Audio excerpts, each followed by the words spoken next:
Hello guys, good morning, good evening और good afternoon, जिस भी टाइम आप ये वीडियो देख रहे हो। ये हम लोग का सेकंड क्लास है।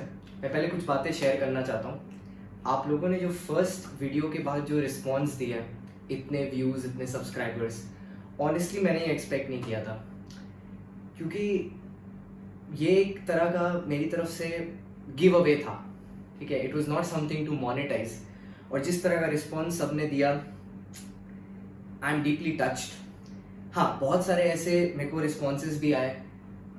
मैं कुछ शेयर करना चाहता हूँ आपके साथ, जिससे आप लोगों को इस बारे में पता चले। ठीक है, जैसे मेरे पास एक मेरी बच्ची का मतलब बहुत पुरानी पढ़ी हुई थी मेरे से। ठीक है, उसका आया कि सर क्या आप पेन ड्राइव प्रोवाइड कर सकते हैं क्या। तो देखो, पेन ड्राइव का तो ऐसा सीन है, मैं पेन ड्राइव नहीं प्रोवाइड करूँगा। क्यों? क्योंकि पेन ड्राइव प्रोवाइड करने का मतलब है इसके लिए पैसा लेना। ठीक है, मैं इसके लिए पैसा नहीं ले रहा। तो मैंने उनको बोला कि पेन ड्राइव तो नहीं हो पाएगा, लेकिन मैं आपको पूरे क्लासेस ऑनलाइन प्रोवाइड कर दूंगा। आपको इस चीज़ का टेंशन लेने का दरकार नहीं है कि मैं पेन ड्राइव में दूंगा तो कुछ ज़्यादा दे दूंगा, ऐसा नहीं है। जो क्लास में होगा उतना ही पेन ड्राइव में भी होगा। तो इसलिए मैं पेन ड्राइव नहीं दूंगा, क्योंकि मैं आपसे पैसा लेना नहीं चाहता। ठीक है, और मैं चाहता हूँ कि आप सब कुछ यहीं से करो। फिर एक बच्ची ने बोला, बहुत ही अच्छा कमेंट दिया, एक्चुअली बच्चे ने दिया कि सर आपका जो हैंड राइटिंग है, ठीक है, वो बहुत छोटा है, हमें देखने में प्रॉब्लम हो रही है। तो आज मैंने क्या किया है, मैंने ये वीडियो शुरू करने से पहले अपने टेलीग्राम वाले चैनल पे जो लास्ट वीडियो मतलब फर्स्ट वीडियो के लिंक में था, उसमें मैंने पहले ही नोट्स अपलोड कर दिए आपके लिए। तो आप ये वीडियो देखने से पहले वो नोट्स डाउनलोड कर सकते हैं। सिमिलरली जब ये वीडियो अपलोड होगा, इसके भी डिस्क्रिप्शन में नोट्स होंगे। ठीक है, और जो मेरे को थर्ड एक रिस्पॉन्स आया, वो एक सजेशन नहीं था, वो ऐसा था कि जिसने मेरे को फील कराया कि हाँ मैं कुछ कर रहा हूँ। इट वॉज लाइक कि ऐसे टाइम में कोई इतना कुछ कर रहा है हमारे लिए, एक बच्चे का ही था। तो this really shows the character of the person. It really made me feel good. मैं एक छोटी सी बात आपके साथ और करना चाहता हूँ, उसके बाद हम लोग स्टार्ट कर सकते हैं। जो जिंदगी में सच की खुशी है ना, वो पैसा कमाने में है, मैं मानता हूँ। पर जब आपके एफर्ट की वजह से किसी और की जिंदगी में कोई वैल्यू ऐड होता है ना, उसके जैसी खुशी आपको कोई चीज में नहीं मिलेगी।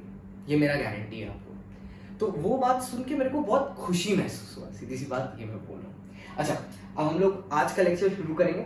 आज का लेक्चर शुरू करने से पहले, आज बहुत गर्मी है, आप विश्वास नहीं करोगे मैं अभी किस टाइम पे शूट कर रहा हूँ। अभी बज रहे हैं रात के 12 बजे हैं रात के। ठीक है, और अभी ये शूट हो रहा है। कल सुबह मोस्ट प्रोबेबली आपको ये ऑनलाइन मिल जाएगा, क्योंकि मैंने वादा किया एक दिन में एक वीडियो। तो मैं सच बता रहा हूँ, मेरे को लगता था जब मैं यूट्यूबर्स को देखता था कि बहुत आराम से हो जाता होगा, कितना ही एफर्ट लगता है। वो पहला वीडियो एडिट करके अपलोड करने में मेरे को पूरी रात लग गई है। उस वीडियो को अपलोड करने से अभी तक मैं सिर्फ 2 घंटे सोया हूँ। ये आपको मेरे को शक्ल पे दिख ही रहा होगा आपको। ठीक है, चलिए आगे बढ़ते हैं, आते हैं। फर्स्ट क्लास में हमने क्या पढ़ा है, क्विक रिवीजन करते हैं। फर्स्ट क्लास में हम लोग ने सबसे पहले देखा सर कि टैक्स क्या होता है। हम लोग ने देखा टैक्स क्या होता है, tax is the charge on income. ठीक है सर, फिर हम लोग ने देखा it's a cost of welfare. Sir कोई भी तरह का टैक्स लगाने के लिए लॉ में पावर होना चाहिए, उसके लिए लॉ होना चाहिए। ये बताया था आर्टिकल नंबर 265 में। फिर सर एक आर्टिकल आपने बताया था 246। ये आर्टिकल क्या बोलता है, इसके ये पावर देता है पार्लियामेंट को और स्टेट लेजिस्लेचर को लॉ बनाने का। आर्टिकल नंबर 246 के 7th शेड्यूल में 3 लिस्ट हैं, यूनियन, स्टेट और कॉन्करेंट। पार्लियामेंट, यूनियन का लिस्ट में से पार्लियामेंट लॉ बनाता है, स्टेट के लिस्ट में स्टेट लॉ बनाता है, और कॉन्करेंट में पावर शेयर्ड रहती है। कंपोनेंट्स क्या क्या थे, कंपोनेंट्स से साथ में आप भी बोलते रहिएगा, ऐसा नहीं मैं सिर्फ बोल रहा हूं आप बस सुन रहे हैं, साथ में बोलते रहिएगा। एक है हमारा इनकम टैक्स एक्ट, एक है हमारा फिनेंस बजट, एक है सर्कुलर नोटिफिकेशन रूल्स, और लास्ट में आता है आपका सीबीडीडी सर्कुलर। अब एक छोटी सी बात, आज आपके आईसीआई की एक नोटिफिकेशन आई है, ठीक है, जिसमें उन्होंने बताया है कि क्या सिलेबस के इंक्लूजन होंगे, क्या सिलेबस के एक्सक्लूजन होंगे। आप ये यहाँ पे देख सकते हैं। ठीक है, मैं एक बार आपको ये खोल के दिखा देता हूँ, या मैं आपको सिर्फ बता देता हूँ, आपके लिए इतना कुछ खास चीज नहीं है जो दिखाने का जरूरत पड़े। ठीक है, अच्छा टैक्स के पर्पज से मैं आपको बता देता हूँ। हमारे टैक्स के सिलेबस में लास्ट क्लास में भी मैंने डिस्कस किया था, मेरे को पूरी क्लैरिटी नहीं थी, इसलिए मैंने आपको बोल दिया था कि अभी आप फिनेंस एक्ट 19 ही रेफर करें। आईसीआई का नोटिफिकेशन आ चुका है। Finance Act 2019 is only applicable for November 2020 exams. Your cutoff date is 30th April 2020. I'll repeat myself again. Finance Act 2019 is only applicable for November 2020. The Finance Act 2020 is not applicable. ठीक है, तो आप खुशी मनाइए, जो बच्चे लोग पहले से पढ़ रहे थे टैक्सेशन उन्हें वही एक्ट बनना पड़ेगा। हाँ, थोड़े बहुत कुछ अमेंडमेंट्स या सर्कुलर्स आएंगे जो आपके किस डेट के बीच में है। 31 अक्टूबर का लास्ट कट ऑफ डेट, मतलब लास्ट नवंबर टर्म का कट ऑफ डेट से लेके मई तक का, मतलब 30 अप्रैल तक जो आपकी अमेंडमेंट आई है वो आपको करनी पड़ेगी, क्योंकि आपके मई की टर्म की कट ऑफ डेट 31 अक्टूबर थी।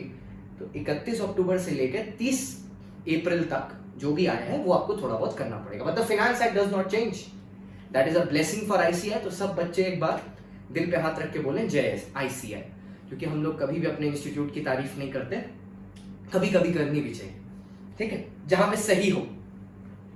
अब आते हैं हम लोग, गर्मी बहुत है यार आज, ठीक है। तो ये बात की हमने, और क्या डिस्कस किया था हम लोग ने, पर्सन की डेफिनेशन किया था, असेसी की डेफिनेशन किया था, याद हो कुछ एग्जेम्पशन और डिडक्शन के बीच में डिफरेंस किया था, एओपी बीओआई के बीच में डिफरेंस बिटवीन किया था, टैक्सेस दो टाइप के होते हैं, डायरेक्ट इनडायरेक्ट, इसके बारे में बात की थी, इनडायरेक्ट में जीएसटी के बारे में बात की थी सर। उसके बाद हम लोग ने 2 यूनिक पॉइंट देखे थे, एचयूएफ के बारे में बहुत डिस्कशन किया था अच्छे से डिटेल में जाके, और एक माइनर पार्टनर के बारे में काफी चीजें देखी थी। लास्ट में कंप्यूटेशन ऑफ टैक्स दिखाया था और 5 हेड्स ऑफ इनकम। आज वही से उठा के कंटिन्यू कर रहे हैं। आज का टॉपिक है रेट्स ऑफ टैक्स।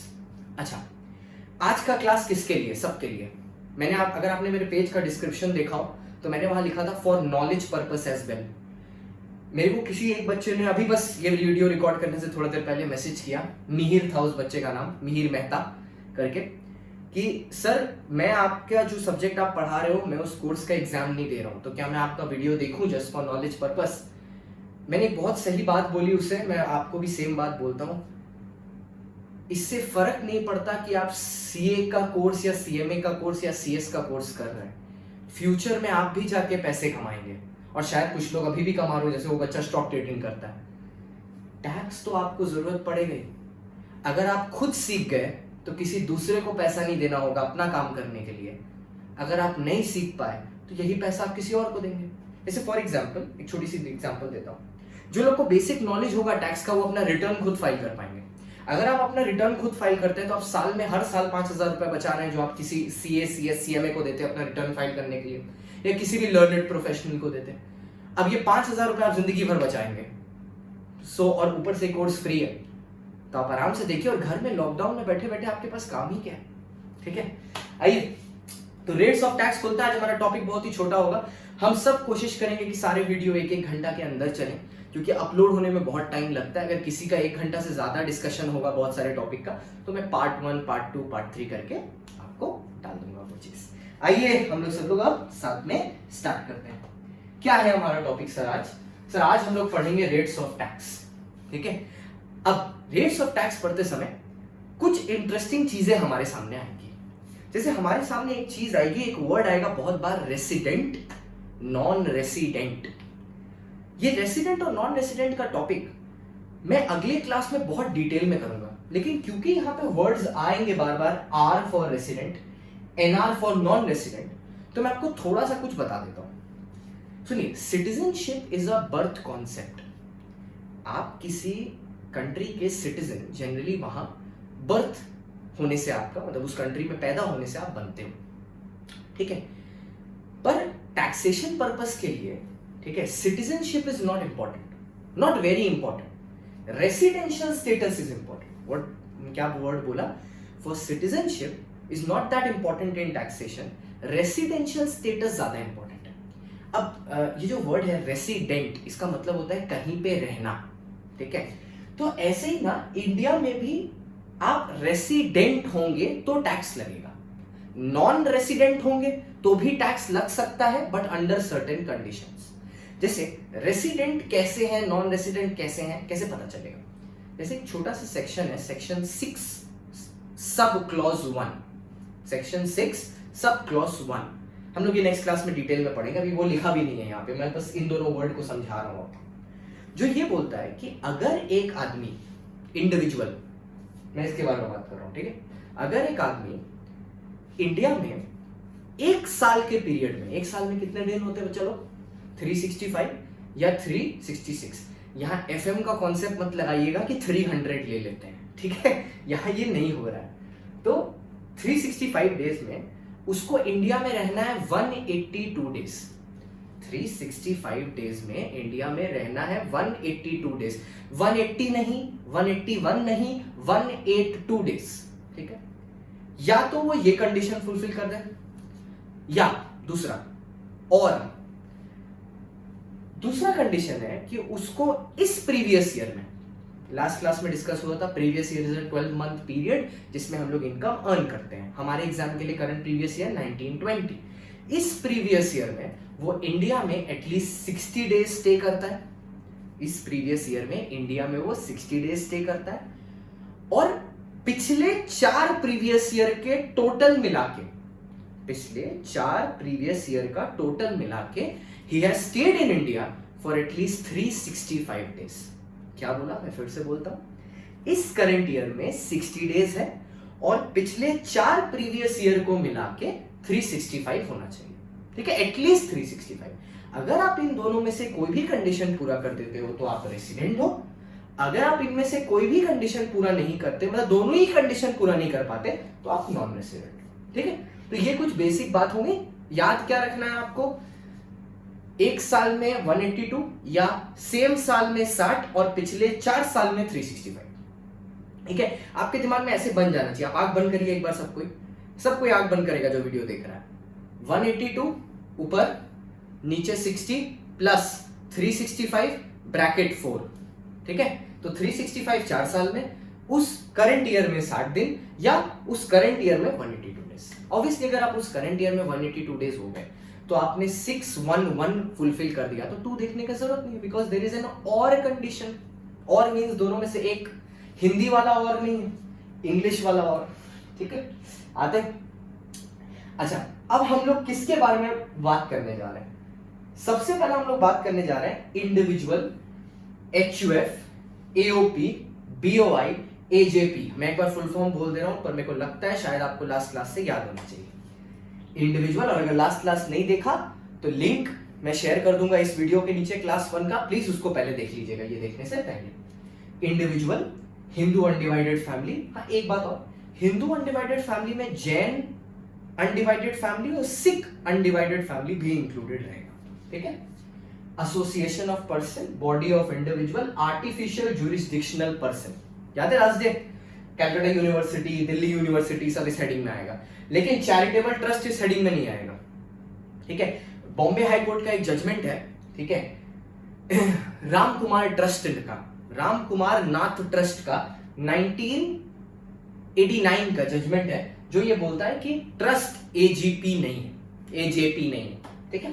आपको केस लॉज इंपॉर्टेंट नहीं है, अभी इस स्टेज में नहीं है, अगर कोई सी होंगी तो मैं याद करवा दूंगा। देखिए अब टैक्स रेट्स क्या हैं, सब कोई ध्यान से देखे, यही आपको जीवन भर करना है, ठीक है। आप इनकम अर्न करते रहोगे, अगर उसमें टैक्स गलत कंप्यूट करके दोगे तो पेनल्टी, इंटरेस्ट सब भरना पड़ेगा।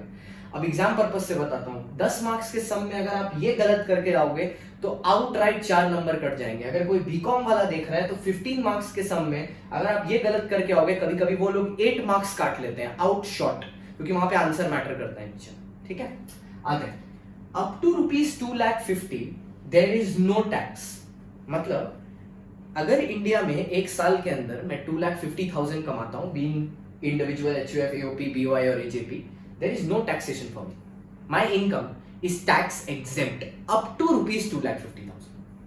Next, अगर मेरी इनकम इस ब्रैकेट में आती है 250 से 5 लाख के बीच में, ठीक है, इसको मैं समझाऊंगा। 250 से 5 लाख के बीच में तो टैक्स है 5%, 5 लाख के ऊपर 10 लाख तक द टैक्स इज 20, और 10 लाख से ज्यादा द टैक्स इज 30। अब एक बच्चे के दिमाग में कुछ आएगा, मैं पहले आपको एक चीज समझाता हूँ रिलेट करा के। यहाँ पे सब जो बच्चे लोग देख रहे होंगे, all youngsters I guess, so you must be playing games, right. आपने बहुत सारे गेम्स वगैरह खेले होंगे, कुछ लोग अभी भी खेलते हैं, it's a good time pass, ठीक है। मैं भी खेलता हूँ, मैं भी PS यहाँ पे है, मैं भी फ्री टाइम में गेम खेलता हूँ, हालांकि आजकल फ्री टाइम बहुत कम है, मैं भी खेलता हूँ फ्री टाइम में, ठीक है। कौन से गेम खेलता हूँ वो आप नीचे कमेंट में पूछे ना, मैं बता दूंगा, ठीक है। तो आप अगर गेम्स वगैरह खेलते होंगे तो हर गेम में ना लेवल होता है। आप डायरेक्टली लेवल 5 से नहीं शुरू कर सकते, आपको लेवल 1 2 3 4 सब क्रॉस करके लेवल 5 में जाना पड़ता है ना। ये भी लेवल्स हैं, these are the levels of income subjected to tax. What do I mean by that? Suppose if I make an income of rupees 12 lakh, ठीक है, मेरा टोटल इनकम साल का है 12 लाख रुपए, I will have to go through all the levels of taxation to reach here. क्योंकि देखो आपके दिमाग में पहले ही क्या है, जैसे मैंने बोला 12 लाख रुपए, आपने बोला सर 10 लाख से ज्यादा है, 30% लगा दो पूरी इनकम पे। नहीं, ये गेम्स के लेवल हैं, आपको हर लेवल से गुजरना होगा। जैसे 12 लाख रुपीस का पहला 2,50,000 एग्जेम्प्ट होगा, ठीक है, जो बैलेंस बचा उसमें से नेक्स्ट 2,50,000 पे 5% लगेगा, ठीक है, उससे जो बैलेंस बचा उसके नेक्स्ट 5 लाख पे 20% लगेगा, और जो भी अमाउंट 10 लाख के ऊपर है उस पे फ्लैट रेट से 30% टैक्स लगेगा। अब इसका ट्रिक क्या है एग्जाम में, मैंने पीछे एग्जांपल सॉल्व करके दिए हैं, तो आप टेंशन मत लीजिए, मैं इसका प्रैक्टिकल एप्लीकेशन दिखा दूंगा आपको, ठीक है। इससे पता है अच्छा क्या होगा, आप इसको याद कर सकते हो। जैसे मान लो आपके एग्जाम में कोई भी इनकम आती है जो 10 लाख के ऊपर है, आपको पता है ये लेवल क्रॉस होने वाला है, पता चलिए आपको ये लेवल क्रॉस होने वाला है। अब यहां पे टैक्स देख लो, 250 पे नील, नेक्स्ट 250 पे 5%, 12,500 आएगा, नेक्स्ट 2,50,000 पे 5%, 12 लाख, 12,500 आएगा, 1,500, 5 से 10, इस 5 लाख पे 20%, 1 लाख रुपए आएगा, टोटल ऐड करके कितना हुआ, 1,12,500, कितना हुआ, 1,12,500, 1,12,500, ठीक है। अब हमने 12 लाख बोला था, जो इसके ऊपर वाले 2 लाख है उस पर आपका 30% होगा, ठीक है। तो आपको हमेशा अगर इनकम 10 लाख के ऊपर है, सिर्फ 10 लाख के ऊपर वाला अमाउंट कैलकुलेट कर लो और उसको ऐड कर दो 1,12,500 से, काम खत्म, क्वाइट सिंपल, ठीक है। चलिए हम लोग इसका एक तो एप्लीकेशन देखते हैं। पहले देखते हैं ये सम कैसे हुआ, इससे आपके दिमाग में और क्लैरिटी आएगा। मैंने सॉल्व किया हुआ है, रुकिए रुकिए मैं दिखाता हूँ आपको, कहाँ गया है वो, आइए देखते हैं, ठीक है। मैंने एज लिखा है, उसको आप अभी थोड़ी देर के लिए छोड़ दीजिए, उसका रेलेवेंस आपको थोड़ी देर बाद समझ में आएगा, ठीक है। मिस्टर ए है जिनकी एज 45 इयर्स है, 24 लाख रुपीस साल का कमाते हैं, आप लोग भी कमाएंगे सीएससीएस बनने के बाद, ठीक है। जो 24 लाख रुपीस ये कमाते हैं, आपके दिमाग में घंटी बजनी चाहिए टाउन, सर 10 लाख तक तो 30% है, 10 के ऊपर जा रहा है 24 लाख, ठीक है, पर गेम के लेवल है सर, हमें हर लेवल को क्रॉस करना पड़ेगा। देखिए मैंने करवाया, फर्स्ट 2,50,000 पे नील टैक्स, 24 लाख से 2,50,000 गया, कितना बचा, 2150। अब मेरे पास इतना बैलेंस बचा, इस 2150 से नेक्स्ट 2,50,000 पे 5% विल ऑलवेज कम 12,500। अब इससे आप वापस 2,50,000 माइनस कर लेंगे, कितना बचा, 19 लाख, ठीक है। नेक्स्ट स्लैब क्या था, 5 से 10 के बीच में कितने नंबर आते हैं, 5 लाख नंबर आते हैं, तो 5 लाख इंटू 20% हो जाएगा 1 लाख, ठीक है।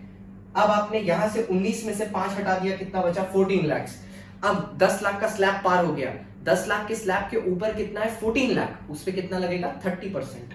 तो 14 लाख पे आप 30% लगाओगे, ये नीचे कट गया, ठीक है, वो जो मैंने आपके टेलीग्राम में नोट्स डाला था वो उसमें आ जाएगा। ये आपको 14 लाख रुपीस पे 30% लगाएंगे आप, फिर बोल रहा हूं 14 लाख रुपीस पे 30% लगाएंगे तो 4,20,000 आ जाएगा। अब आप सीधे भी कर सकते हो कि सर 14 लाख रुपीस है, 30% लगाया, 420 आया। आपने हमें सिखाया कि 1,12,500 ऐड करना है, आप कर दो, आपका 532,500 डायरेक्टली आ जाएगा, ठीक है। सर ये पोर्शन क्या है, इसको छोड़ दो, अभी डायरेक्टली टैक्स कितना आ जाएगा, 532,500। मैं समझाना क्या चाहता था, हर लेवल से आपको क्रॉस करना पड़ेगा। एक बार मैं 1 मिनट का टाइम दूंगा आपको, आप लोग एक बार इसको और देख लो, ठीक है। 1 मिनट का टाइम मैं दे रहा हूं आपको, आप एक बार इसको और देख लो ध्यान से।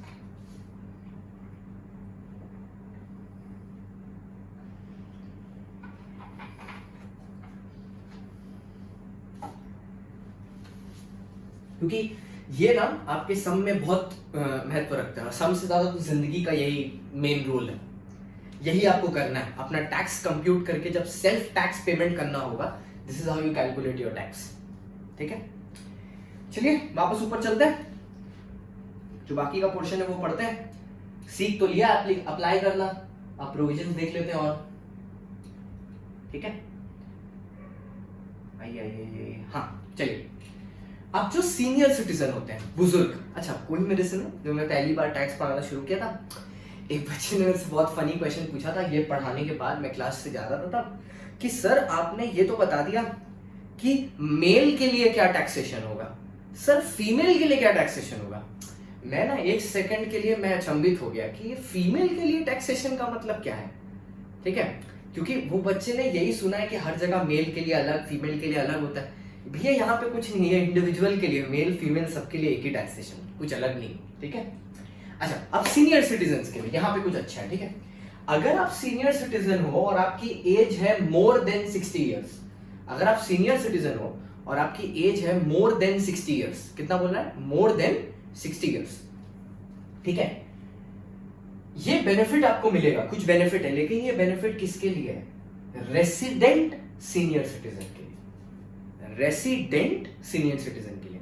मतलब सर अगर हम नॉन रेसिडेंट सीनियर सिटीजन है तो मेरे लिए ये बेनिफिट नहीं, तभी भी आपको यही स्लैब फॉलो करना पड़ेगा अगर आप नॉन रेसिडेंट है। नॉन रेसिडेंट हो, सीनियर हो, सुपर सीनियर हो, कुछ भी हो, उसके लिए स्लैब यही रहेगा। सारा बेनिफिट है किसके लिए, सारा बेनिफिट है सीनियर सिटीजन और सुपर सीनियर सिटीजन वाला बेनिफिट ओनली फॉर रेसिडेंट। मतलब सर एक बात हम लोग ने रट्टा लगा दिया, मैं लास्ट में ना क्या करूंगा, मतलब towards the end of the course मैं आपको पूरा नॉन रेसिडेंट की कौन सी इनकम पे कितना टैक्स होता है उसका एक पूरा आपको चार्ट बना के दे दूंगा, तो आपके लिए आसान रहेगा एग्जाम में याद करने के लिए, ठीक है। क्योंकि नॉन रेसिडेंट रिलेटेड टॉपिक पे आपके 60 में से कम 12 से 15 मार्क्स हर बार रहता है पेपर में, और नॉन रेसिडेंट का टॉपिक बहुत इंपॉर्टेंट है क्योंकि मार्केट में अभी ये डिमांड में। More than domestic taxation, international taxation is a field where you will have plenty of employment, especially from the big four, ठीक है। So you need to find your interest in this, if at all you want to be interested in tax, ठीक है। आते तो senior citizen है sir, senior citizen अगर resident है more than 60 years, कितना एग्जाम्पल देखिए, अप टू 3 लाख एग्जाम्प्ट, ऊपर कितना था 250, यहाँ पे कितना एग्जाम्प्ट है 3 लाख। सर ये गेम्स के लेवल है, हाँ लेवल ही है, कुछ चेंज नहीं हुआ। तो नेक्स्ट 3 लाख से 5 लाख, ऊपर वाला स्लैब कितना था, ऊपर वाले का स्लैब में फर्स्ट 250 एग्जाम्प्ट था, नेक्स्ट वाले पे 250 से 5 लाख था, और रेट क्या था 5%। यहाँ पे देखो 5% का रेट ही गायब हो गया, यहाँ पे 5% का रेट ही गायब हो गया।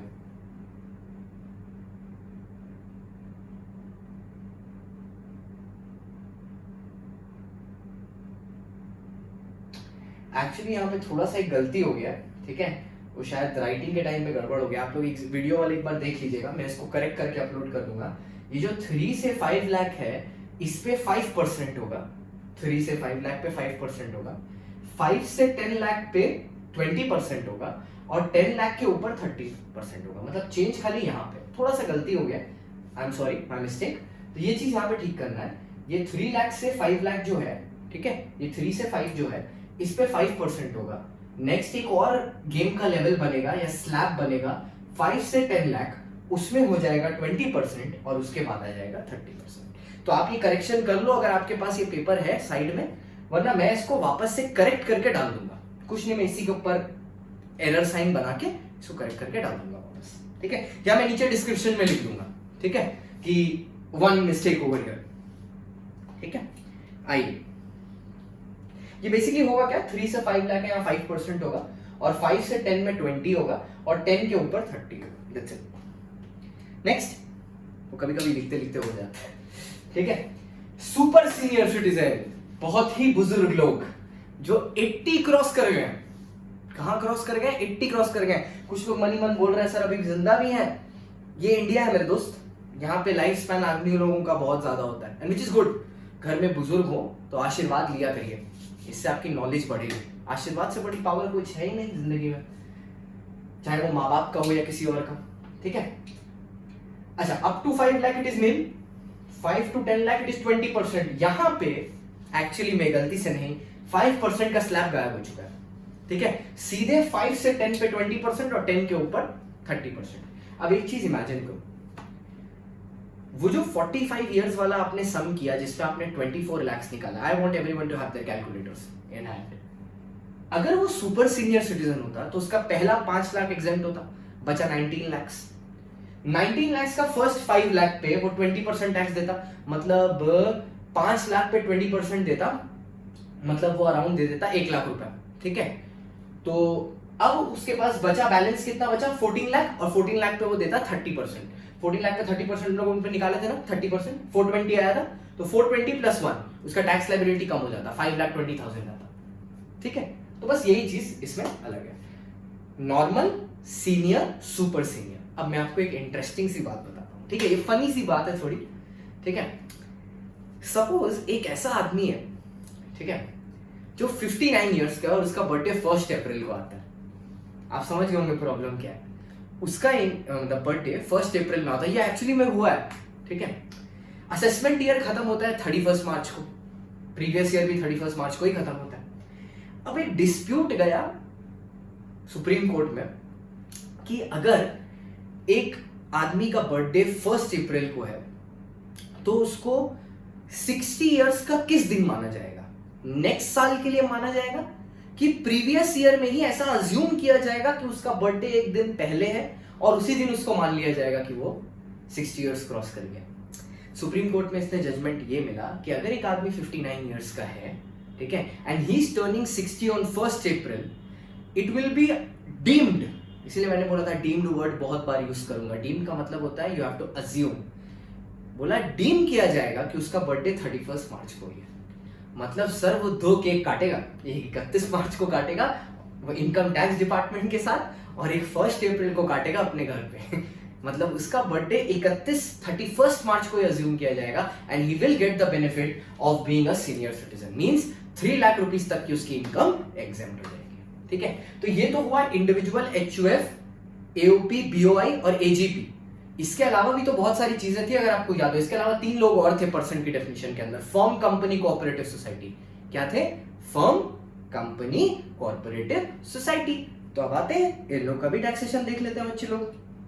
आइए कंपनी में देखते हैं। कंपनी में याद है 3 तरह की होती हैं, Indian, domestic, foreign. Indian company means company incorporated in India. Domestic company means an Indian company or any other company and a foreign company. इसीलिए अगर आप नोटिस करोगे there is no rates notified for an Indian company because a domestic company includes an Indian company and it also includes any other company which is resident in India. Suppose if a company is non-resident in India, ठीक है, then it is a foreign company. अब एक logic आया, पहले मैं ये समझाता हूं फिर आपको ये लॉजिक बताता हूं। ये लॉजिक क्या है, एक तरह का टैक्स प्लानिंग है, सिलेबस का पार्ट नहीं होगा आपके, पर जो लोग नॉलेज के पॉइंट ऑफ व्यू से देख रहे हैं और जिनको कुछ सीखना है जिंदगी में, वो ये वाली बात सुनना। डोमेस्टिक कंपनी के लिए टैक्स रेट क्या है? अगर turnover in the previous year 17-18, हमेशा कौन सा प्रीवियस ईयर देखोगे? 17-18, उसी समय ये नोटिफिकेशन आया था। अगर वो turnover is up to ₹400 crore, total income नहीं बोल रहा है, टर्नओवर बोल रहा है, या gross receipt is up to 400 crore, मतलब 401 भी हो गया तो नहीं होगा, तो आपको बेनिफिट मिलेगा 25% टैक्स रेट का। लेकिन अगर वो 400 के ऊपर है, या मान लो आप 17-18 में कंपनी थी ही नहीं आपकी, आपने कंपनी सेटअप ही की 18-19 में। अच्छा, ये एक बच्चा बहुत इस पे एक क्वेश्चन उठा सकता है कि 18-19 में सेटअप किया सर, तो 17-18 में टर्नओवर तो 0 था। अरे भैया 17-18 में बिजनेस था, क्या मजाक करते हैं आप लोग भी। अदरवाइज टैक्सेशन कितना होगा? 30%। फॉरेन कंपनी के लिए flat rate 40%, no turnover, no माफी, नथिंग, 40%। अब यहां ना एक प्लानिंग निकल के आ सकता है। मैं आपको पहले प्लानिंग सिखाता हूं, फिर दिखाता हूं कि कैसे गवर्नमेंट ने ये प्लानिंग को तोड़ा है, ठीक है। आपके सिलेबस का पार्ट नहीं है, तो जो लोग सिर्फ सिलेबस सोच सोच के देख रहे हैं वो 2 मिनट फॉरवर्ड कर लो यहां से, ठीक है। पर मैं बोलूंगा सुनो, काम आएगा आगे जीवन में, और किसी और को बताओगे ना तो ऐसा लगेगा तुम नॉलेजेबल हो, ठीक है। आओ, और नॉलेज अच्छा है ना आपके लिए, आते हैं। मैंने क्या बताया था आपको? कंपनी 3 तरह की होती है, इंडियन, डोमेस्टिक और फॉरेन। इंडियन कंपनी जो इंडिया में इनकॉर्पोरेटेड है, डोमेस्टिक कंपनी का डेफिनेशन में इंडियन कंपनी आता है, ठीक है। और वो बोलता है एनी अदर कंपनी, मतलब एक फॉरेन कंपनी अगर इंडिया में रेसिडेंट बन जाए तो वो डोमेस्टिक कंपनी हो जाता है, बिल्कुल हो जाता है। अब इसका ना इन लोग ने तोड़ निकाला। इन लोग ने क्या बोला, हम मतलब मान लो जैसे मेरी एक फॉरेन कंपनी है, मैं अपने बोर्ड ऑफ डायरेक्टर्स को क्या बोल रहा हूँ, मैं बोल रहा हूँ कि देख यार हम लोग फॉरेन कंपनी है, मैं इसको बोलता हूँ देख भाई हम लोग फॉरेन कंपनी है, हम लोग को इंडिया में बिजनेस करना है, ठीक है, पर अगर हम लोग फॉरेन कंपनी के स्टेटस से इंडिया में बिजनेस किया तो 40% टैक्स देना होगा, है ना, 40% टैक्स देना होगा। तो क्यों ना हम लोग control and management board of directors को इंडिया में शिफ्ट कर दें और इंडिया से बिजनेस करें, तब वो डोमेस्टिक कंपनी हो जाएगा, हमें इसका या इसका बेनिफिट मिल जाएगा। 10% फ्लैट रेट डिस्काउंट, मैं इससे कंपेयर करके बोल रहा हूं, या इससे कंपेयर करके 15% फ्लैट रेट डिस्काउंट। लोगों ने बोला बहुत सही, लॉ मेकर्स को अपनी गलती समझ में आ गई, ठीक है, पर वो लोग डोमेस्टिक कंपनी का डेफिनेशन चेंज कर नहीं सकते थे, क्योंकि that will be wrong because you have already notified it. Previous section को चेंज नहीं कर सकते, और ये बहुत इंसल्टिंग लगता है कि आप ये बोलो कि मैंने प्रोविजन गलत बना दिया था, अब मैं इसको सही करना चाहता हूं। तो इन्होंने क्या किया, इन्होंने सेक्शन इंट्रोड्यूस किया 115JH, 115JH, ठीक है, जे फॉर झारखंड, ठीक है, एच फॉर हरियाणा, 115JH। और क्या बोला कि अगर रेसिडेंट होने की वजह से एक फॉरेन कंपनी डोमेस्टिक कंपनी बन भी जाता है तो भी टैक्सेशन पर्पस के लिए, टैक्स लगाने के लिए it will still be assessed at 40%। हो गई प्लानिंग खत्म।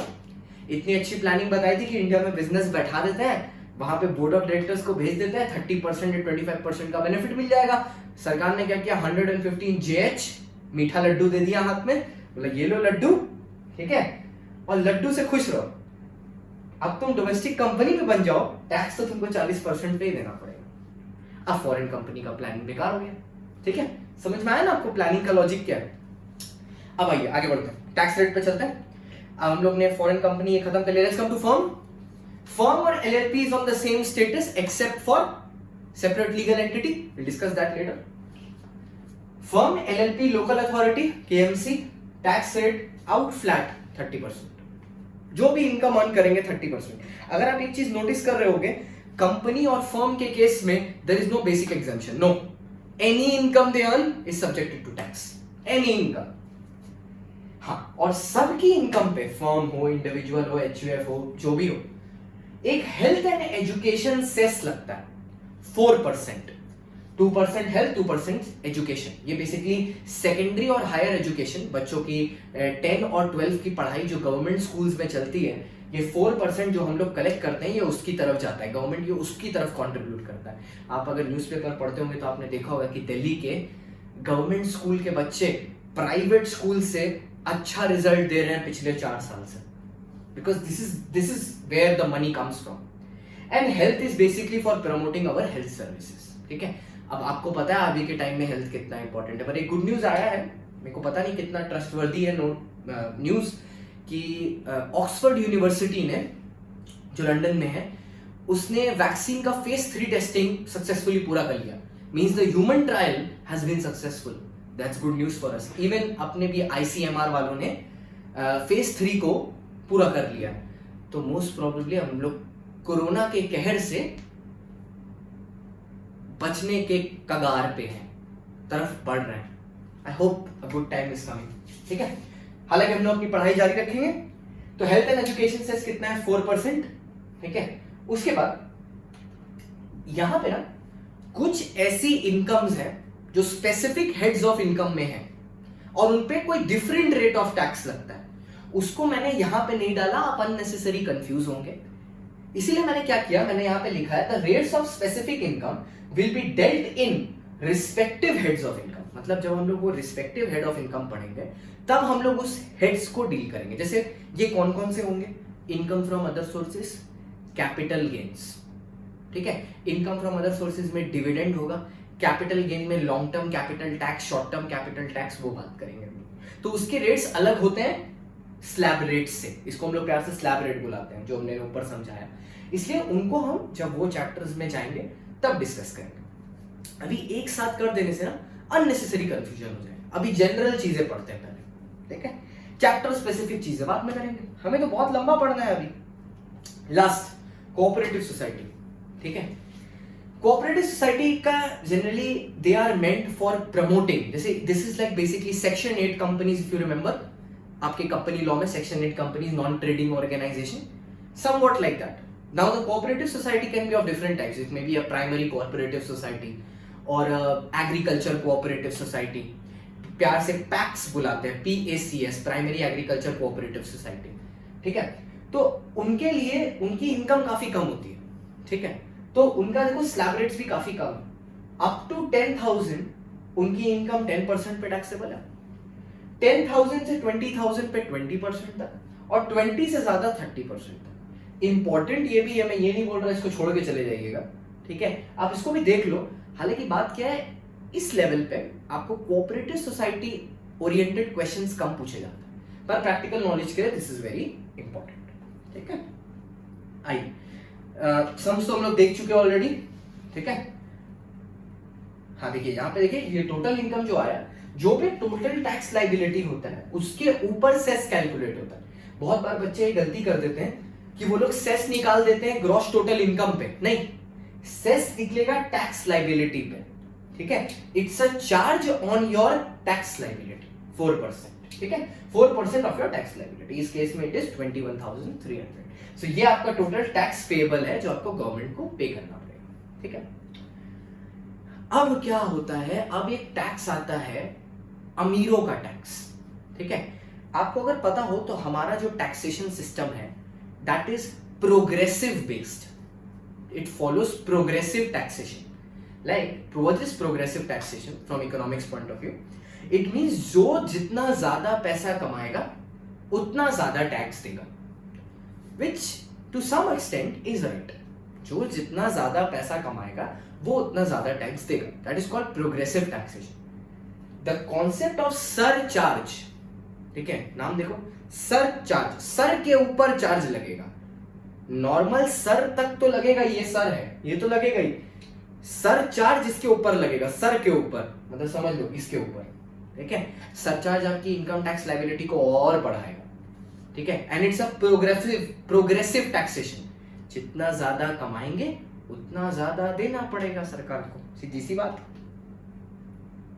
अब हम ठहरे गरीब आदमी, हम लोग कमाते हैं 3 लाख रुपए साल का। ठीक है, तो अपने को सरचार्ज वाली चीज याद, मतलब पता लेने का मतलब ही नहीं, कोई दरकार नहीं, नॉलेज के लिए चाहिए, मतलब कभी पे नहीं करना पड़ेगा। ये किसके लिए? अमीर लोगों के लिए। देखें, ये अमीर लोगों के लिए जो आप लोग कमाएंगे पढ़ने के बाद। ठीक है, CS, CS, CMA बनने के बाद 5-7 साल नौकरी करने के बाद। For individual HUF, AOP, BOI, AGP, ये वाला सरचार्ज मैं किसके लिए पढ़ा रहा हूं? देखो मेरा ऑर्डर एकदम क्लियर है, मैंने पहले भी आपको ऑर्डर में इंडिविजुअल पढ़ाया, कंपनी पढ़ाया, फर्म पढ़ाया। सरचार्ज में भी पहले इंडिविजुअल आएगा, कंपनी आएगा, फर्म आएगा। तो ये लॉजिक हम लोग फॉलो करेंगे, आप मेमोराइज करने की कोशिश करो। ठीक है, ये पेपर को दिमाग में याद करो, क्योंकि ये इंस्टीट्यूट मटेरियल से है, इसके बाहर से कुछ नहीं है। ठीक है, एंड नॉलेज पर्पस के लिए दिस इज एकदम एप्ट। कुछ ज्यादा चाहिए होगा तो मैं बताता रहता हूँ बीच बीच में। इंडिविजुअल के लिए 2 रेट हैं, 10 और 15। सर यहाँ तो 4 लिखे हैं। ये जो 2 नए रेट है 25 और 37, 25 और 37। ठीक है, एक इनकम टैक्स 2019 ऑर्डिनेंस आया था फरवरी में, ऑर्डिनेंस, ये 2 रेट वहां पे इंट्रोड्यूस किए गए थे। हमेशा से ये 2 रेट हुआ करते थे। ठीक है, और चीजें खत्म हो जाती थी। अब ये 2 रेट भी इंट्रोड्यूस किए गए नए। क्या बोलता है? टोटल इनकम अगर 50 लाख के ऊपर है लेकिन 1 करोड़ तक है, 50 लाख के ऊपर 1 करोड़ तक, तो इनकम टैक्स लगेगा, सरचार्ज लगेगा 10%। सरचार्ज किसके ऊपर लगेगा? ऊपर टैक्स लायबिलिटी के ऊपर सरचार्ज लगेगा, उसके बाद सेस लगेगा। मतलब मैं कहना क्या चाहता हूं, surcharge will come somewhere in between. यहां पे टैक्स लायबिलिटी, उसके नीचे सरचार्ज, फिर सेस। ठीक है, तो मतलब फिर सेस का अमाउंट क्या चीज पे लगेगा सर? इस पे कि सरचार्ज की इनकम पे, कि दोनों को ऐड करके? दिस टैक्स प्लस सरचार्ज, उसके ऊपर लगेगा cess. Cess is always calculated, cess is always calculated on your total tax liability. On what liability sir? Total tax liability. आते आगे, ठीक है। 1 करोड़ से 2 करोड़ के बीच में होगा तो 15%, 2 करोड़ से 5 करोड़ होगा, 2 करोड़ के ऊपर 5 करोड़ तक 25%, और 5 करोड़ के भी ऊपर होगा तो 37%। अब 1 सेकेंड होल्ड, ये गेम्स के लेवल नहीं है, ये गेम्स के लेवल नहीं है। यहां पे ऐसा नहीं हो रहा कि 50 से 1 तक 10 लगाओगे, 1 के ऊपर 15 लगाओगे, ऐसा कुछ नहीं है। यहां फाइनल लिमिट देखेंगे और फाइनल लिमिट पे सीधे धड़ाम से लगा देंगे। मतलब मान लीजिए इनकम है 52 लाख, सीधे 10% लगेगा। इनकम है 1 करोड़ 5 लाख, सीधे 15% लगेगा। इनकम है 4 करोड़ 25 लगेगा। इनकम है 6 करोड़, सीधे 37 लगेगा। हर को क्रॉस नहीं करना, इसलिए मैंने इसको एक के नीचे एक नहीं लिखा, साइड बाय साइड लिखा, बिकॉज इन चारों में से कोई एक लगेगा, सब नहीं लगेगा, ठीक है। अच्छा, जो कैपिटल गेन वाला हेड है ना, उसका और सरचार्ज का कुछ स्पेशल रिलेशनशिप है, तो वो हम लोग तब पढ़ेंगे जब हम लोग कैपिटल गेन पढ़ेंगे, ठीक है। मतलब अगर इंडिविजुअल की इनकम में ही कैपिटल गेन इंक्लूडेड है, लॉन्ग टर्म कैपिटल गेन या शॉर्ट टर्म कैपिटल गेन, अभी मैं बोलना नहीं चाहता, आपको पता नहीं है लॉन्ग टर्म शॉर्ट टर्म क्या होता है। सिंपल, अगर कोई कैपिटल गेन इंक्लूडेड है तो उसका जो सरचार्ज है इस परसेंटेज के साथ, उसका रिलेशनशिप कुछ अलग है, उस इनकम का इस परसेंटेज के साथ रिलेशनशिप कुछ अलग है। तो वो तब पढ़ेंगे जब कैपिटल गेन वाले टॉपिक में जाएंगे, अभी उस पर स्ट्रेस नहीं देंगे। अभी प्लेन एंड सिंपल 10, 15, 25, 37। जब हम लोग कंपनी में आते हैं ना, सरचार्ज बहुत ही सिंप्लीफाई हो जाता है, बस 2 रेट है। डोमेस्टिक कंपनी का टैक्स रेट कम है, देखा था ना, 25 और 30 था, 25 और 30 था, उनका टैक्स रेट काफी कम है, ठीक है। इसीलिए क्योंकि उनका टैक्स रेट काफी कम है, उनके लिए सरचार्ज का रेट हाई है, ठीक है। लेकिन फॉरेन कंपनी का क्योंकि टैक्स रेट बहुत ज्यादा हाई है, तो उनका सरचार्ज का रेट लो है, ठीक है। जैसे देखो, 1 करोड़ से 10 लाख, 1 करोड़ के ऊपर 10 करोड़ तक डोमेस्टिक कंपनी को सरचार्ज देना है 7%, 10 करोड़ के ऊपर देना है 12%। यही फॉरेन कंपनी को अगर इनकम 1 करोड़ क्रॉस करता है तो सरचार्ज देना है 2%, 10 करोड़ को क्रॉस करता है तो सरचार्ज देना है 5%। ये लेवल्स नहीं है। सपोज एक डोमेस्टिक कंपनी की इनकम है 5 करोड़ रुपए, उसको देना पड़ेगा 7%, और यहीं अगर उसकी इनकम 12 करोड़ है, उसको सीधे 12% देना होगा। Same with the foreign company, if the income is 7 crores, they will have to pay 2% of 7 crore. Not of 7 crore, 2% of the whatever the tax liability comes on that 7 crore rupees income. अगर 10 करोड़ को exceed करते, suppose it is 12 या 15, so the surcharge will be 5%. Now remember, hear me out. I'll give you this in details in the next or whenever it is important, okay? Because it's not important now. There are 2 new sections which have been introduced, ठीक है, and they are exclusively for company. They are exclusively for company. समझे बच्चा लोग? सिर्फ company के लिए ही है वो सेक्शन। क्या है सर ये सेक्शंस?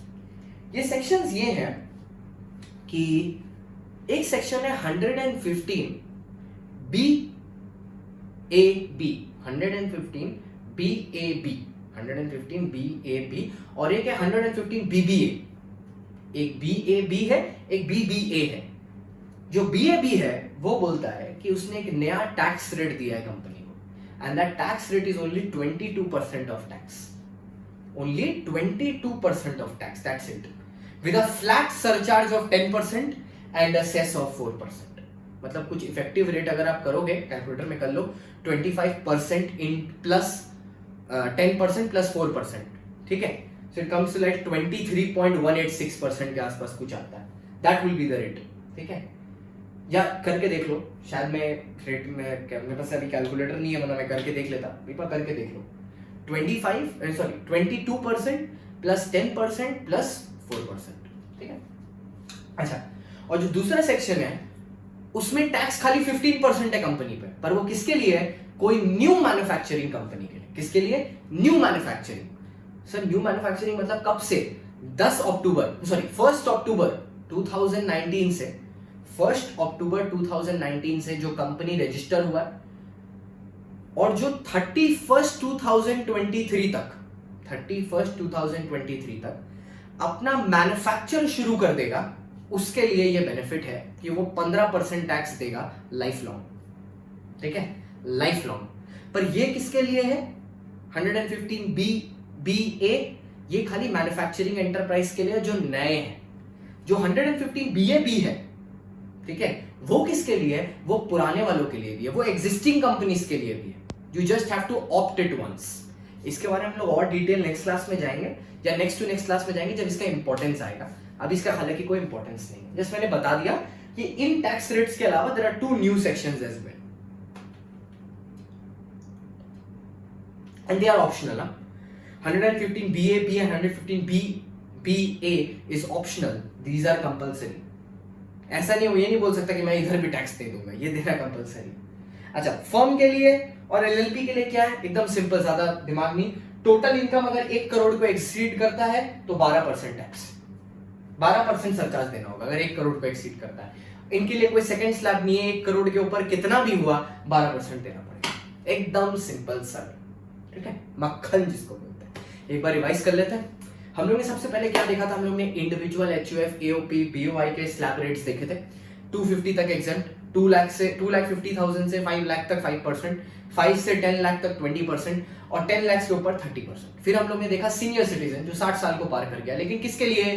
किसके लिए? सिर्फ और सिर्फ रेसिडेंट के लिए, क्योंकि नॉन रेसिडेंट के लिए तो सीनियर भी होगा तो ऊपर वाला ही लिमिट। 3 लाख तक एग्जेम्प्ट, 3 से 5 लाख, सर वहां करेक्शन करना था, याद है मुझे।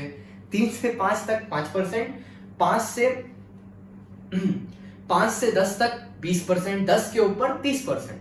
और अगर 80 इयर्स को क्रॉस करता है, जिसको हम लोग सुपर सीनियर सिटीजन बोलते हैं, बाहुबली ऑफ द फैमिली, तो बाहुबली के लिए क्या है?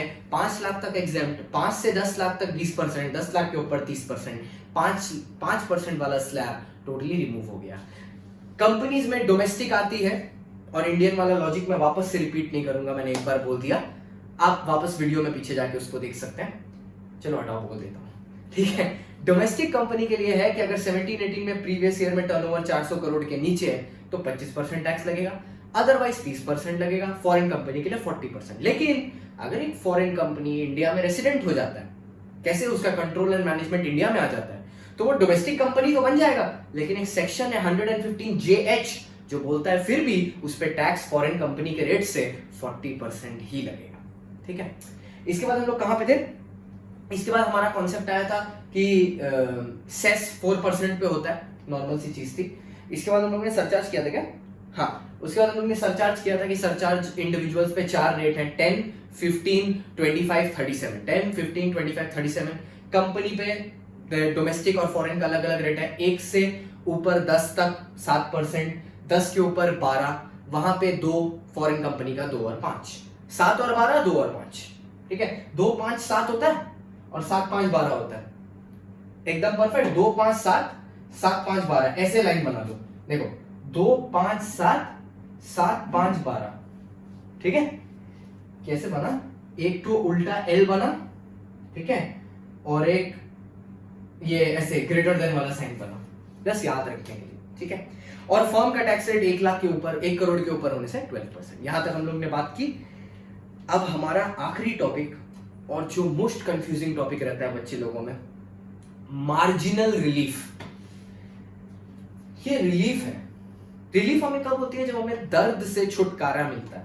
टैक्स देना दर्द है, जब छुटकारा मिलेगा तो रिलीफ मिलेगा। मतलब मार्जिनल रिलीफ सर कुछ ऐसा होता होगा, इंटरेस्टिंग सी चीज, जो मेरा टैक्स लायबिलिटी कम करता होगा। हमने बोला हाँ, मैं कॉन्सेप्ट को एकदम सरल भाषा में बताता हूं। अगर आपकी इनकम सरचार्ज वाली इनकम के लिमिट से थोड़ी सी ज्यादा है, सरचार्ज वाली लिमिट्स क्या होती हैं? देखिए, 50 लाख, 1 करोड़, 2 करोड़, 5 करोड़ इंडिविजुअल एचयूएफ के लिए होता है, 1 crore company, firm, local corporative society के लिए होता है, 10 करोड़ कंपनी के लिए होता है, ऊपर पड़ा है। अगर इन लिमिट से थोड़ा सा ऊपर है, थोड़ा सा, ज्यादा नहीं, थोड़ा सा ऊपर है, तो इनकी वजह से सरचार्ज लग जाएगा। एंड माइंड यू, सरचार्ज तो पूरी इनकम पे लगेगा, ठीक है। ऐसे मैंने यहाँ पे एग्जांपल देके रखा, ठीक है। चलो एग्जांपल से ही समझते हैं पहले, फिर आगे पढ़ लेंगे। पढ़ाई वढ़ाई तो चलती रहेगी, पहले एग्जांपल तो समझ लें, प्रैक्टिकल देखते हैं। इसे देखो, ये कंपनी है XYZ लिमिटेड, इसका 100 लाख तक का अगर टर्नओवर होता, इनकम होती 100 लाख तक की, तो क्या सरचार्ज देना पड़ता? कोई सरचार्ज नहीं देना पड़ता। पर क्योंकि इसने 1 लाख रुपए ज्यादा कमा लिया तो इसको सरचार्ज देना पड़ रहा। अब ये सोच रहा है भाई यार इससे अच्छा तो 1 लाख रुपए ना कमाते। मैं आपको दिखाता हूं ये मार्जिनल रिलीफ ऑपरेट कैसे करता है। इसका 17-18 में टर्नओवर 500 करोड़ था। इससे आपको क्या समझ में आ गया टैक्स का रेट कितना होगा? 30% होगा बच्चे लोग, क्योंकि 400 या 400 के नीचे कितना है? 25 आ गया। तो टैक्स ऑन टोटल इनकम क्या होगा? आप भी कैलकुलेट करिएगा, ये नहीं बस मेरा कैलकुलेशन, हो सकता है मेरा कैलकुलेशन गलत हो, ठीक है। 100 लाख मतलब 1 करोड़ 1 लाख पे 30% लगाएगा तो 30,30,000 आ रहा। कितना? 30,30,000। क्योंकि इनकम 1 करोड़ के ऊपर है लेकिन 10 करोड़ के नीचे है और कंपनी होने से सरचार्ज कितना? 7% है। मैं 7% लगा दूंगा। कितने पे लगाऊंगा? टैक्स अमाउंट पे 30,30,000 पे आ गया ये 2,12,100। 2,12,100 और इनकम टोटल होगी कितने आ गई? 32,42,100। 32,42,100 निकल के आ गया टैक्स ऑन टोटल इनकम। अब तुम एक चीज देखो यार, अनफेयर नहीं हुआ? थोड़ा अनफेयर नहीं हुआ? सोच के देखो, ये आदमी अगर 1 लाख रुपए ना कमाता, ठीक है, ना कमाता, कैलकुलेटर हाथ में, तो इसका यहां पे टैक्स आता 30 लाख रुपए, है ना?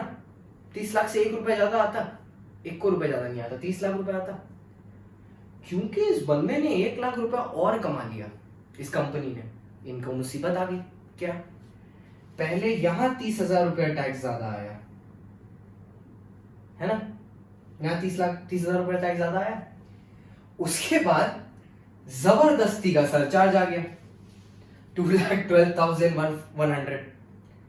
मतलब just because of this 1 lakh rupees of earning they are paying 2,42,100 extra.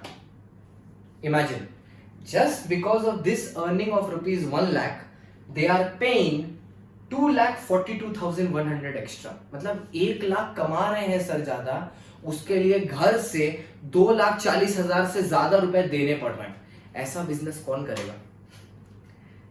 It's like ऐसा है कि आप ऑफिस जा रहे हो, ठीक है, और ऑफिस जाने के लिए आपको पैसा लग रहा है, वहां काम करने के लिए पैसा मिलने की जगह आप पैसा दे रहे हो, ठीक है। तो ये तो कोई नहीं करना चाहेगा। गवर्नमेंट को भी लगा कि यार ये थोड़ा जस्टिस नहीं है, तो इसने एक बात बोली। क्या है वो बात? बात ये है कि कभी भी अगर ऐसा देखा गया कि रिस्पेक्टिव इनकम की लिमिट को क्रॉस करने की वजह से, यहां से यहां पे रिस्पेक्टिव इनकम क्या थी? 100 लाख की इनकम को क्रॉस करने की वजह से जो टैक्स लाइबिलिटी बन के आ रहा है, जैसे इस केस में कितना बन के आ रहा है? 2,42,100। फिर से बोल रहा हूं, कहां से आया 242? इसको ढक दो, दिस प्लस दिस, 242,100, 30,000 प्लस 2,12,100, 242,100। ये इतनी सी इनकम जो है 242,100 ये आ गई है 1 लाख की इनकम पे। तो बोला है, प्रोविजन क्या बोलता है?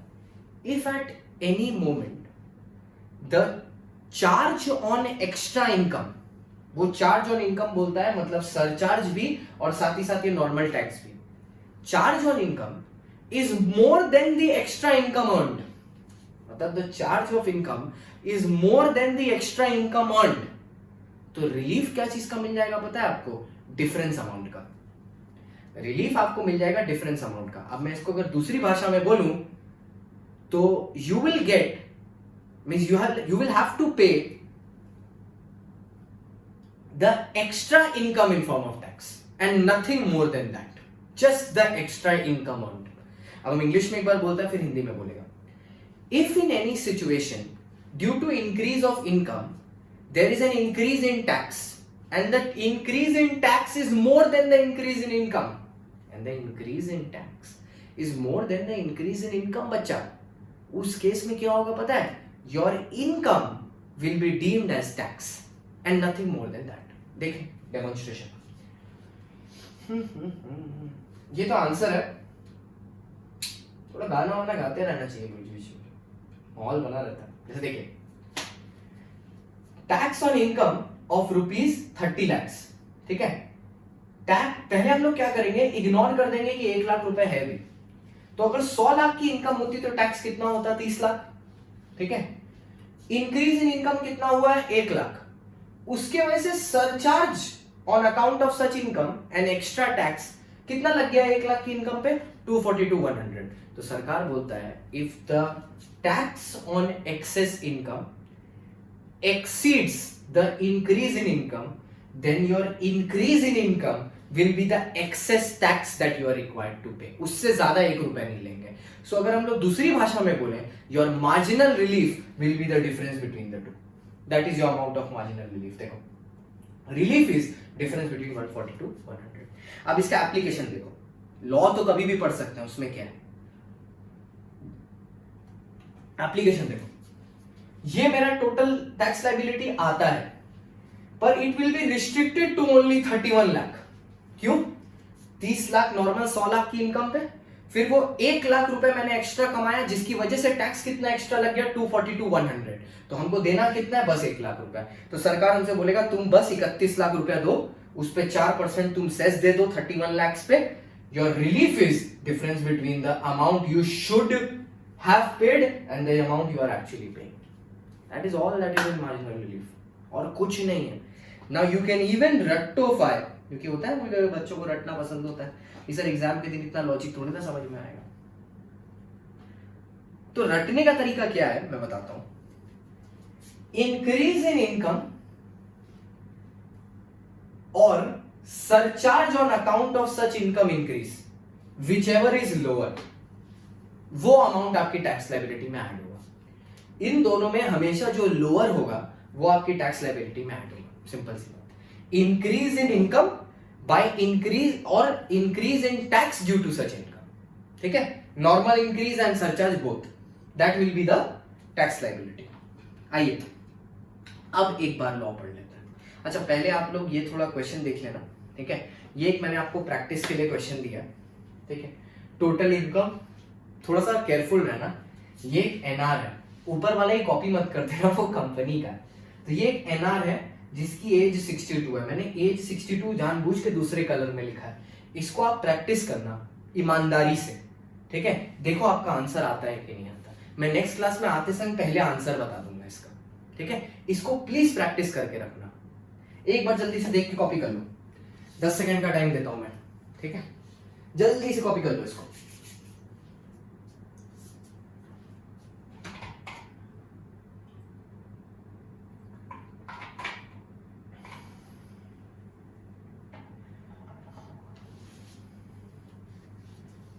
ठीक है, कर लिया कॉपी। आओ एक बार लॉ पढ़ लेते हैं। लॉ पढ़ के बस फिर अपने आज का क्लास खत्म करेंगे। द डॉट 1 घंटा हो गया हम लोग को, बहुत ही सही टाइमिंग से आज हम लोग का क्लास चला। आइए देख लेते हैं क्या है। Applicable to all assessees, check for marginal relief. कब चेक करना है आपको, व्हेन टैक्सेबल इनकम या total income is a little more. Please इस बात पे ध्यान दीजिएगा, लिटिल मोर। अगर बहुत ही ज्यादा है तो फिर चेक करने का कोई मतलब नहीं है, क्योंकि उस केस में मार्जिनल रिलीफ आएगा ही नहीं।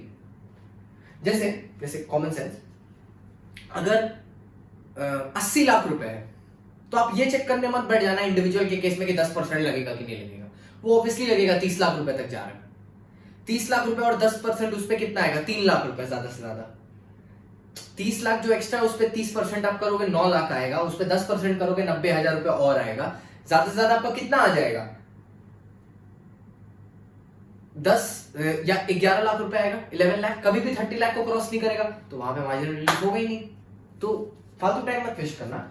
लिटिल मोर बोल रहा है, 50 लाख ये फॉर रिस्पेक्टिव। लॉजिक क्या है, the surcharge on income shall not be greater than the increase of income over limits. If so, over limits का मतलब ये जो ऊपर लिमिट्स दी हुई हैं इनके ऊपर। If so, the surcharge shall be equal to increase in income. So we can say that so we can say that, यहाँ पे टैक्स लिख लेना, we can say that miss हो गया, सरचार्ज और income subjected to surcharge whichever is low. ठीक है, सो यहीं तक रहा आज का। आज के हम लोग 1 घंटे का पूरा क्लास खत्म कर लिए। अब मैं आपको एक चीज बोलना चाहता हूँ, आप लोग ने अपने लास्ट वीडियो में बहुत प्यार दिखाया, सब्सक्राइब किया, व्यूज आए, लाइक्स आए, सजेशंस आए। मैंने कुछ सजेशंस यहाँ पे इंकॉर्पोरेट करने का कोशिश किया। आपके पास फर्दर कोई सेशंस है तो वो भी मेरे को बता दीजिएगा, मैं उसे भी यहाँ पे यूज करूंगा। Thank you so much for watching. Please like करें वीडियो को, शेयर करें, सब्सक्राइब करें। जो लेस फॉर्चुनेट लोग हैं उनके पास इसको पहुंचाएं। Let's together create a difference. ये सिर्फ मेरा चैनल नहीं है, ये हम लोग सबका चैनल है। Let's together create a difference. Thank you so much, thanks for watching, bye.